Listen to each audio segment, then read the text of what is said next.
Salmo de Davi. Senhor Deus meu, em ti me refugio. Salva-me de todos os que me perseguem e livra-me, para que ninguém, como leão, me arrebate, despedaçando-me. Está vendo? Olha a figura. Ele quer transmitir que os ímpios estão o perseguindo. Aí ele pega uma figura de linguagem. Olha, como um leão. Aí você tem que imaginar o que ele está querendo dizer. Há muita intensidade ali. Aqueles ímpios são como um leão com sede de carne. É isso que ele está tentando transmitir. Para que ninguém como leão me arrebate, despedaçando-me. E veja os verbos. Despedaçando-me. Não havendo quem me livre. Senhor meu Deus, se eu fiz o de que me culpam, se nas minhas mãos há iniquidade, iniquidade, você lembra, é sinônimo de pecado. Se paguei com mal a quem estava em paz comigo, eu que poupei aquele que sem razão me oprimia, persiga o inimigo a minha alma e alcance-a, espezinhe no chão a minha vida e arraste no pó a minha glória. O que ele está dizendo aqui, de maneira muito simples, ele está orando a Deus, porque há homens malignos que estão o caluniando, que estão falando mentiras acerca de Davi. E Davi diz, Senhor, se é verdade isso, então que eles me persigam.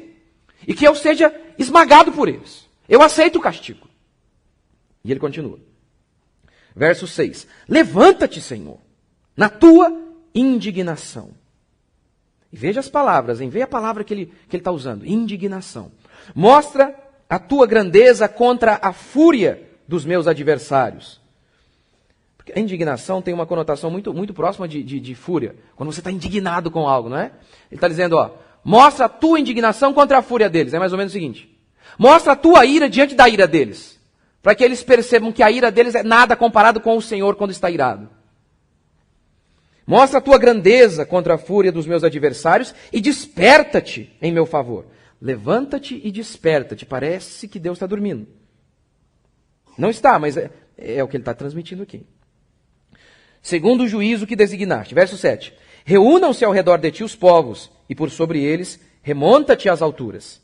O Senhor julga os povos. Julga-me, Senhor. O Senhor julga todo mundo, inclusive a mim que sou crente, que sou o filho de Deus, o Davi, o grande Davi. Segundo a minha retidão e segundo a integridade que há em mim. Cesse a malícia dos ímpios. Que esses ímpios parem de fazer o mal. Mas estabelece tu o justo. Que o Senhor estabeleça o justo, que o Senhor firme o justo, o coloque num lugar forte, firmado, com suas raízes bem profundas. Pois sondas a mente e o coração. Olha a palavra sonda. Lembra aquela sonda lá mesmo para descobrir petróleo, por exemplo? É isso aqui mesmo. Deus vai no profundo da alma humana. Verso 10. Deus é o meu escudo. Ele salva os retos de coração. Deus é, repara nisso também, toda hora. Quem Deus é? Como Deus é? Ele está dizendo aqui, quer conhecer Deus? Davi está dizendo. Deus é. Verso 10, Deus é o meu escudo, ele salva os retos de coração. Verso 11, Deus é justo juiz. Deus que sente indignação todos os dias. Segunda vez ele usa a palavra indignação. Se o homem não se converter, afiará Deus a sua espada, já armou o arco, tem-no pronto. Para ele preparou já instrumentos de morte. Preparou suas setas inflamadas. Veja a linguagem que ele está usando. É espetacular. Para comunicar a ira de Deus. Deus já afiou a espada. O arco já está armado. E ele já preparou um monte de instrumentos, de armas para matar. É isso que ele está dizendo aqui. Verso 14. Eis que o ímpio. Quem é o ímpio? Todo aquele que não é cristão. Todo ele. O que é um judeu? E o que é um pagão? Ou melhor, um gentil?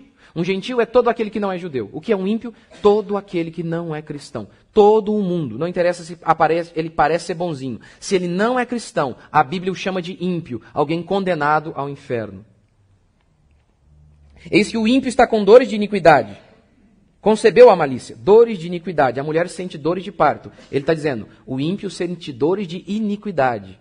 Ele está concebendo mal. Essa é a figura que ele está usando aqui. E dá à luz a mentira. Abre e aprofunda uma cova. E ele, o ímpio, cai nesse mesmo poço que faz. A sua malícia lhe recai sobre a cabeça. E sobre a própria mioleira. É aqui, né? Nossa moleira aí também, né? Desce a sua violência. Eu, porém, renderei graças ao Senhor. Segundo a sua justiça, e cantarei louvores ao nome do Senhor Altíssimo. Gente, já podemos ir embora, né? O texto é maravilhoso, já falou tudo, hein? Mas vamos ficar aqui, que nós somos insistentes. Eu vou começar a pregação de hoje da maneira como eu comecei semana passada, porque o texto tem muito a ver com o que eu falei semana passada, onde eu comecei dizendo assim: eu não vi Deus, eu nunca o vi, eu não o conheci, ele não me foi apresentado, ele não apareceu para mim na minha casa. Portanto, a única maneira de conhecê-lo é por meio daquelas pessoas que o viram. Eu o conheço por meio daqueles a quem o Senhor se revelou. No caso, são os apóstolos e profetas. Deus se revelou a eles. Deus disse a eles quem Deus é. Lá no Monte Sinai, por exemplo, Deus disse para Moisés o que Deus queria de seu povo. Ele se revelou a Moisés. Deus não se revelou a mim.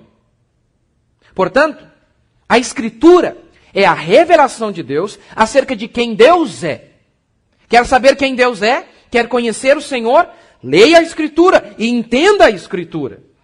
Ele está dizendo aqui o tempo inteiro, Deus é. Ele diz, Deus é justo, Deus é santo, Deus é. Portanto, o que nós temos aqui no livro de Salmos é muito mais do que uma declaração acerca das angústias e alegrias vividas pelo povo de Deus. É, acima de tudo, uma revelação acerca de quem Deus é. Uma descrição de um Deus santo e justo. E o que resulta disso? Os maus serão punidos e os justos serão recompensados. Isso é o resumo de todo o Salmo. Davi apresenta um Deus que julga os povos e que é justo. E por isso ele há de punir todos os homens maus e de recompensar os bons. Isso é um resumo de todo o Salmo. E Davi está aqui vivendo uma angústia, ele está sendo injustiçado, estão o caluniando. E ele ora, Deus, faz justiça, porque o Senhor julga. Eles estão me julgando de maneira incorreta, o Senhor julga de maneira correta, então faz justiça. Nós não sabemos do que os homens estavam acusando, mas isso não importa. Mas não apenas os homens nos acusam, neste contexto aqui, Davi está falando especificamente dos homens. Mas, é óbvio, a Bíblia também diz que o diabo nos acusa. A Bíblia diz que o diabo se apresentou diante de Deus para acusar Jó. Acusar Jó. Então, o que nós temos aqui é uma descrição de quem Deus é, uma descrição dos ímpios e uma descrição dos justos. Primeiro, uma descrição dos justos. E o que nós temos aqui é muito simples. Um exemplo de que os justos sempre serão perseguidos neste mundo. Sempre. Sempre. Houve um momento na vida de Davi, eu não sei se é nesse caso específico que ele está se referindo aqui, mas com certeza é pertinente e tem a ver, onde ele estava sendo perseguido por Saul e caluniado por Saul. Ele estava defendendo Saul, fazendo o bem para Saul, e Saul o acusava de querer tomar o trono. Tanto que em 2 oportunidades Davi teve chance de matar Saul e tomar o trono, e Davi não o fez. E disse a Saul, está aqui a prova, olha, eu tive a oportunidade de te matar, mas eu não o fiz. Cortei um pedacinho da sua veste enquanto você dormia. Está aqui, eu não quero te matar. E mesmo assim Saul o perseguia, de maneira injusta. De maneira injusta. O que a Bíblia diz é que os cristãos sempre serão perseguidos neste mundo cruel. Um mundo que ama as trevas. É normal perseguir quem é luz. Um mundo que ama a maldade, é normal que ele persiga a bondade. É normal.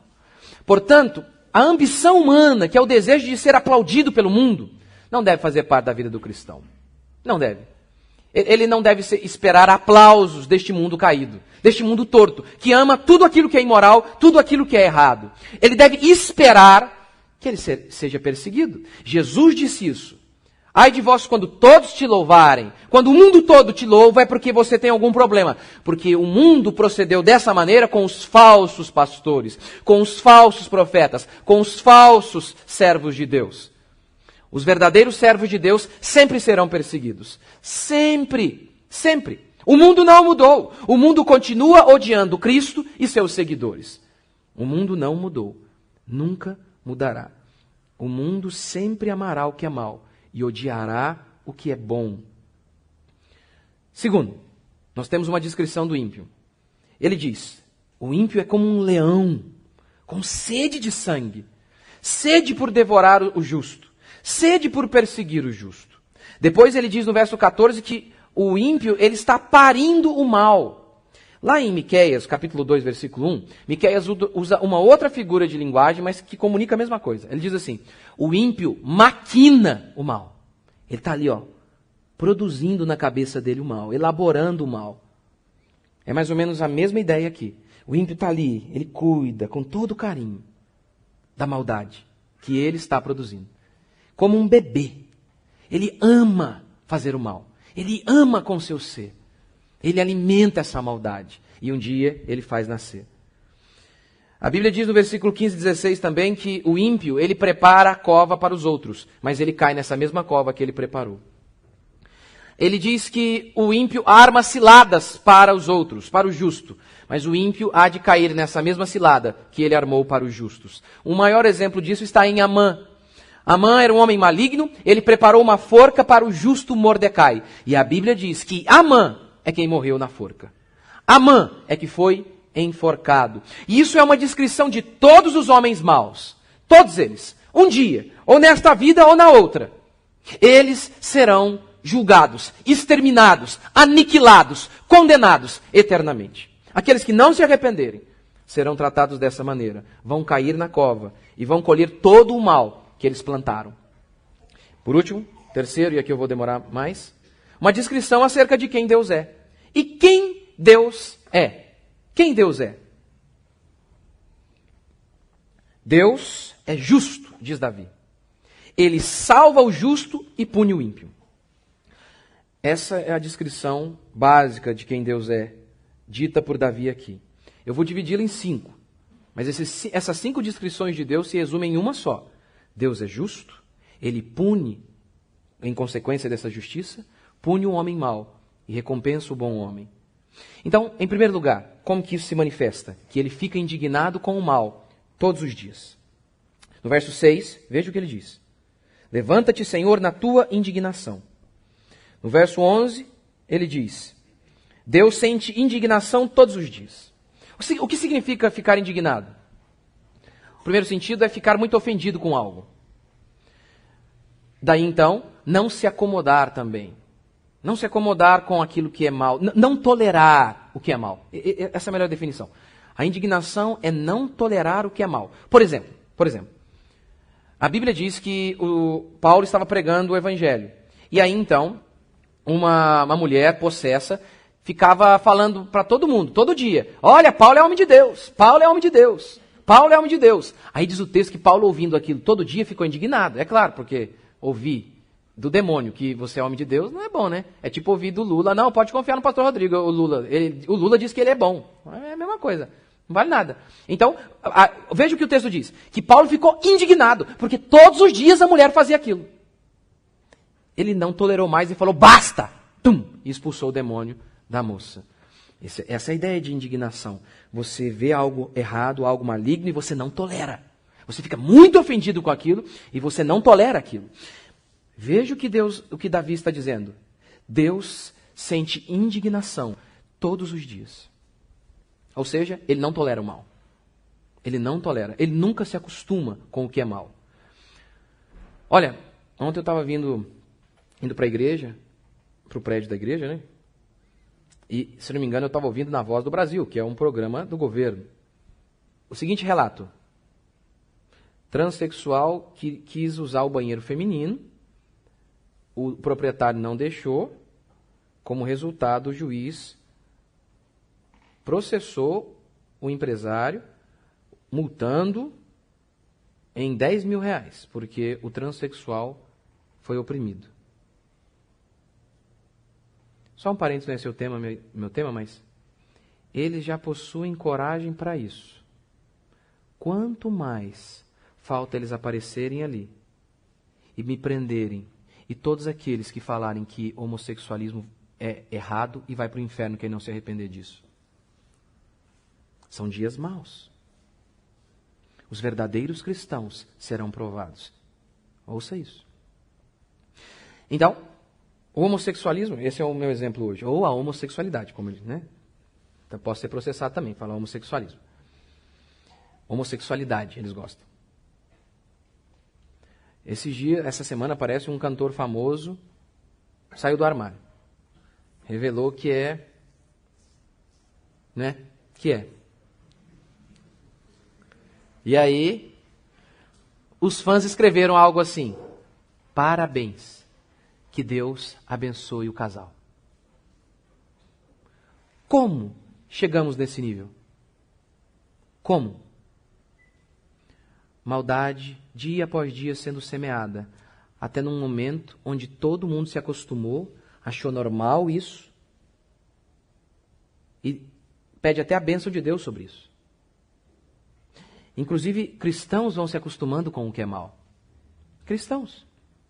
Cristãos vão se acostumando, vão tolerando. São inúmeras essas coisas que, por exemplo, existem hoje na igreja, pastorado feminino e tantas outras loucuras.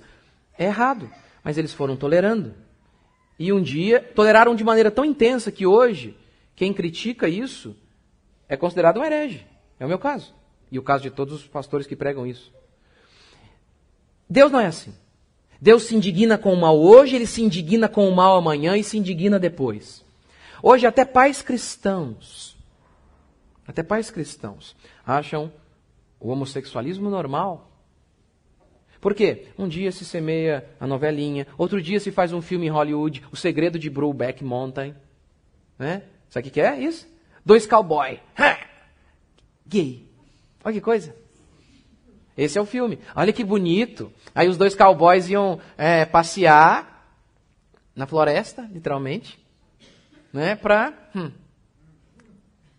Aí olha que bonitinho. E aí a pessoa assiste o filme e fica quase torcendo para os 2 ficar junto. Aí tá lá o crente, vai, meu Deus, vai Jorge, fica com o Chicão, vai.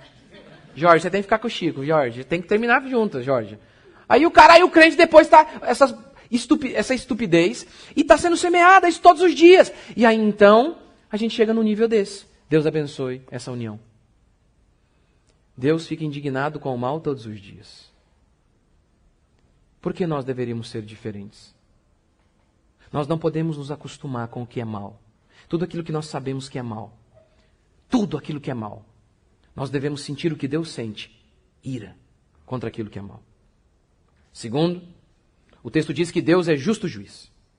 No verso 11, Davi diz: Deus é justo juiz que sente indignação todos os dias. Justo juiz.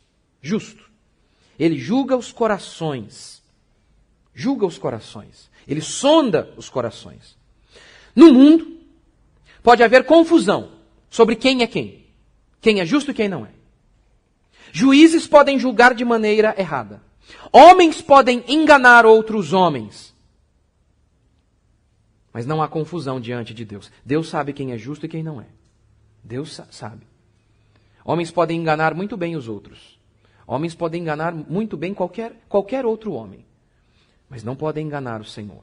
Você não pode enganar o Senhor. Eu não posso enganar o Senhor. Eu posso te enganar. Você pode me enganar. Mas nenhum aqui pode enganar o Senhor. Você pode viver uma vida de aparência. Eu posso viver uma vida de aparência. Eu venho aqui ao culto e eu posso pregar e dar uma falsa noção de que eu sou piedoso, de que sou justo. Você também pode fazer isso. Diante dos homens, não diante de Deus. Ninguém está oculto aos olhos do Senhor. Terceiro, quem é Deus? Deus pune o mal. Veja o que Davi diz. Verso 12. Se o homem não se converter, afiará Deus a sua espada. Primeiro ele diz, se o homem não se converter. Ou seja, se. Querendo mostrar então que Deus é misericordioso. Que se o homem se converter, haverá oportunidade de salvação para ele. Como o caso de Davi. Davi só está de pé aqui porque ele se converteu. Ele matou, mentiu e adulterou. Mas ele se converteu. E houve chance para ele novamente. Entretanto, caso o homem não se arrependa, o que o texto diz é que Deus afiou a espada, armou o arco e preparou instrumentos de morte. O que ele está dizendo? Deus está pronto para matar. É isso. Não. Eu não escolhi a frase para chocar. Ele escolheu. Davi escolheu essa expressão. Ele que usou a figura. Pense comigo, a figura dele. A figura que ele utiliza para falar quem Deus é, em relação ao ímpio. Afiou a espada como um guerreiro. O arco está armado na direção do inimigo. Ele está cheio de armas de guerra. Instrumento de morte é isso. Ele está cheio de arma de guerra. O que ele está dizendo? Deus está pronto para matar. Essa é a figura. É isso que ele quer dizer. É isso. Se você duvida, lembre-se de Deuteronômio 32, versículo 39. Eu sou Deus, não há Deus além de mim. Eu mato e faço viver. E faz isso, inclusive, em relação ao seu povo. Porque no verso 3 e 5, do verso 3 ao 5, Davi diz assim: Senhor, se eu fiz o que é mal, que eu seja punido, que eu seja esmagado. Eu aceito receber esse castigo. Eu aceito. Eu aceito a punição. Nesse caso aqui, parece que Davi não tinha culpa. Mas em outros ele teve. E ele foi esmagado. Ele foi, sendo filho de Deus, ele foi esmagado. Lembra? Ele adultera, o que Deus diz a ele? Nunca mais a espada vai sair da sua casa. Você é crente, você será salvo. Mas a espada nunca mais vai sair da sua casa. Vai ser um inferno. Você pode não ir ao inferno, mas sua família vai ser um inferno. Você vai ser castigado. E ele foi castigado toda a sua vida. Você não quer me bater não, né? Se você veio de igrejinha moderna, você já está com a pedra na mão aí para me bater. Pregue. Lembra quando Paulo diz, não me envergonhe do evangelho? Lembra? Ou seja, se ele diz que ele não se envergonha do evangelho, é porque existiam muitas pessoas que sentiam a tentação de se envergonhar. Experimente falar deste Deus nessas igrejas pagãs, nessas igrejas evangélicas que são sinagogas do capeta. Experimente descrever de maneira fiel a descrição de quem Deus é, e você sairá de lá com pedradas na cabeça. Por quê? O Jesus deles não é o Jesus da Bíblia. Davi está dizendo isso. Deus é justo. E se eu fiz o que é mal, que eu seja esmagado. Eu estou disposto a receber o castigo. Mas nós fomos criados em uma geração onde nem mesmo os pais podem castigar, não é? Que dirá Deus. Os pais não podem castigar. Nós nem podemos usar esse verbo castigar. Muito ruim. Os psicólogos aconselham a não usar. Ainda mais se referir, castigar, essa palavra tão maligna e possessa. Em relação a Deus. Não. Deus castiga. Mas criados em uma geração onde é proibido castigar, gente, a Super Nani falou que é cantinho do castigo, né? Que mané Super Nani? Que mané Super Nani? Mas ele é crente. O problema é dela. É vara no lombo, diz a Bíblia. Vara. Põe no cantinho para pensar. Pensar o quê? O moleque é quem? Aristóteles agora? Quem que o moleque é? Pensar no quê? Que o moleque só pensa com vara na bunda. É assim que ele pensa. Vai pra você ver. Não tem outro jeito, não. É o que está na Bíblia. Castigo. Lembra antigamente? Eu não sei se você... Antigamente colocava no milho, né? Isso aí não precisa, mas... Colocava no milho. O moleque levantava a voz, o que acontecia? O pai matava ele com o olhar. O moleque já ficava... Meu pai levantou a voz para mim, eu migi na calça, gente. Ele falou, o quê, Rodrigo? Eu pimba. Mas criados em uma geração onde o pai não pode repreender, Deus vai poder? O pastor vai poder? Mesmo que ele seja bíblico, e repreenda as ovelhas, e diga, o que você está fazendo é errado. Não pode. Não pode. Davi diz, se eu estou errado, que Deus me esmague. Os homens de hoje dizem, se eu estiver errado, não diga nada. Senão, eu vou te esmagar. Não diga nada. Aí ele passa por uma necessidade. Você acha que ele diz como Davi disse? Ele diz, Senhor, eu estou passando por isso, eu estou sofrendo porque eu pequei. Se foi Deus, eu aceito o castigo e clamo, seja mais suave, tenha misericórdia de mim. Mas não, criados em uma geração onde Deus não pode castigar, O cara passa uma necessidade, o que ele faz? Ele briga com Deus. Ele nunca para pensar, será que eu estou passando isso porque é o juízo de Deus sobre mim? Será que Deus está me esmagando? Ora, Deus esmagou o filho dele, Davi. O homem segundo o coração de Deus, por que ele não pode castigar? Quem disse que não? Quem disse que ele não faz isso? Ele olhou para o grande Ezequias, o grande rei Ezequias, que na Bíblia é descrito como um homem que tinha um coração para Deus, mas num dado momento ele ficou soberbo e Deus falou, vai morrer, prepara, arruma a tua casa porque você vai morrer. Não, mas só com você que não acontece isso, não. É só comigo com você, né? Não se engane. Anos e anos de pregações heréticas te atrapalham tanto. Te estragaram de uma maneira que será necessário anos e anos de boa pregação novamente. Quarto, Deus age na hora certa. No verso 6, Davi diz, levanta-te, desperta-te. A noção aqui parece que a maldade está se avolumando e parece que Deus não faz nada. Parece que Deus está dormindo. Abacuque usou uma expressão parecida. Os homens malignos estavam destruindo Israel, os babilônicos. E Abacuque diz assim, tu és tão justo e tão puro de olhos que não pode ver o mal. Por que tolera a injustiça? Olha a frase que Abacuque falou. Por que tolera a injustiça? Davi acabou de dizer que Deus não tolera a injustiça. Que Deus sente indignação todos os dias. Então, o que está acontecendo aqui é o seguinte. Em inúmeros momentos nós podemos achar, sentir de maneira errada. Porque Deus não dorme. Diz o salmista, não dormita o guarda de Israel. Não vacila. Um segundo. Mas em alguns momentos, na nossa vida, diante do sofrimento da vida, das dificuldades que se avolumam, nós podemos ser tentados a achar que Deus está dormindo. Mas é mentira, Ele não está. Os seus olhos estão sobre nós em todo o tempo. Quantos creem? Amém.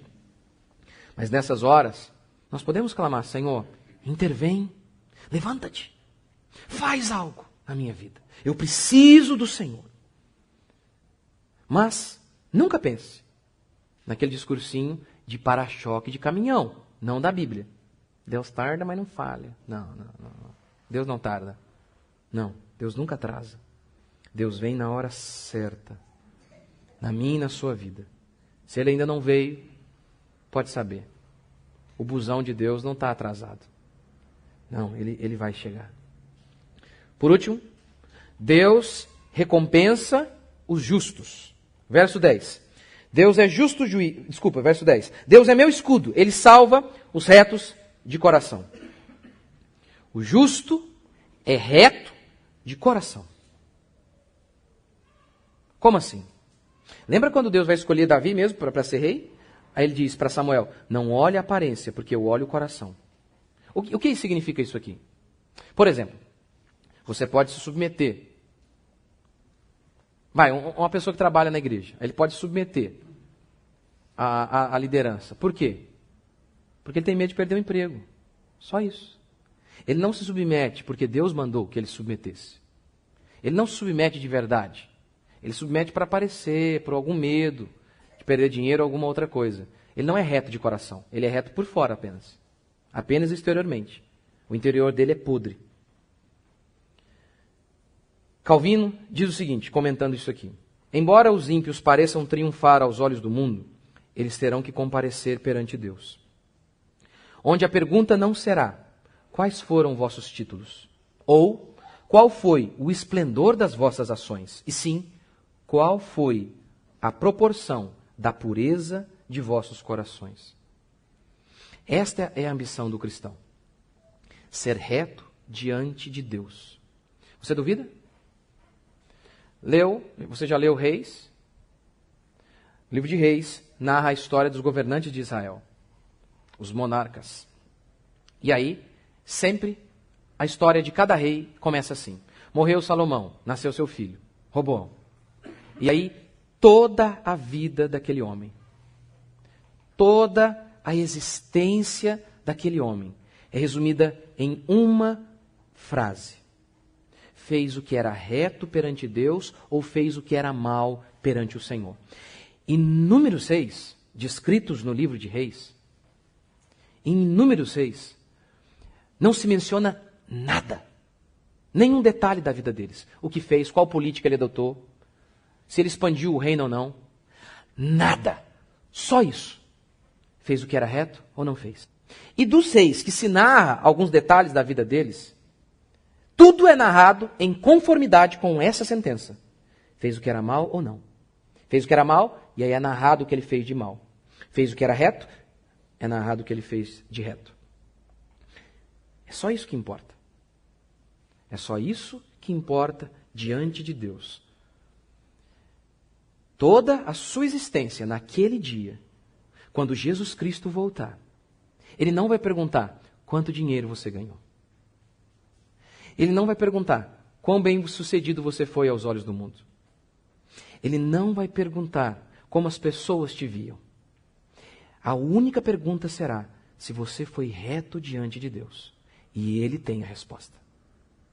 Ele tem a resposta. Todos os dias, quanto mais velho eu vou ficando, mais, com certeza, eu vou entendendo que eu estou morrendo. Cada dia eu sei que eu estou morrendo. Eu estou morrendo.